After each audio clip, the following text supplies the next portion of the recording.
Fresh মাংস দিয়ে ready করে নিব বিফ বিরিয়ানি। আসসালামু আলাইকুম, সবাই কেমন আছেন?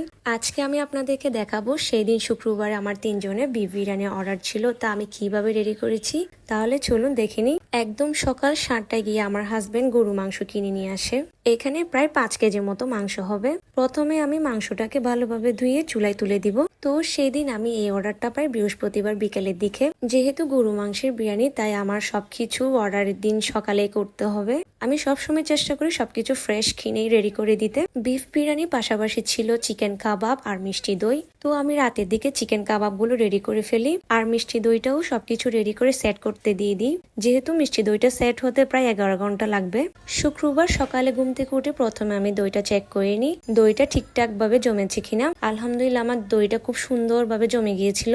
এরপর আমি পেঁয়াজ দিয়ে সব রেডি করে পোলাও চালটাও সুন্দরভাবে ধুয়ে রেখে দিই। মাংস আনার পর সাথে সাথে ধুয়ে আমি চুলায় বসিয়ে দিই। মাংসটা ভালোভাবে সেদ্ধ হওয়ার পর আমি অন্য চুলায় বিরিয়ানিটা বসিয়ে দিই। সেই দিন আমি 1 কেজির মতো বিরিয়ানি বানিয়েছি, যেহেতু আমার 3 জনের অর্ডার ছিল, আর বাদ বাকিগুলো বাসায় খাওয়ার জন্য রেখে দিই। তার জন্য আমার মাংস লেগেছে 1 কেজির চাইতে একটু বেশি। আমি সবসময় 1 কেজি চাউলের জন্য 1 কেজি মাংস দিয়ে থাকি। সেই দিন আমি মাংসটা একটু বাড়িয়ে দিয়েছিলাম, যেহেতু অর্ডারই ছিল। এদিকে আমার ডেলিভারি টাইম ছিল 11টা 30, তার মধ্যে আমার সবকিছু কমপ্লিট করতে হবে।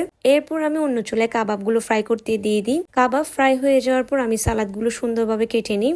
সালাদগুলোকে আমি আলাদাভাবে প্যাকেট করে নিই। আর এদিকে বিরিয়ানিটাও আমি খুব সুন্দরভাবে প্যাকেটে নিয়ে নিলাম। উপরে কিছু পেঁয়াজ বেরেস্তা আর কাবাবটা দিয়ে দিয়েছি। আর এদিকে দেখতেই পাচ্ছেন আমার দইটা খুব সুন্দরভাবে জমেছে।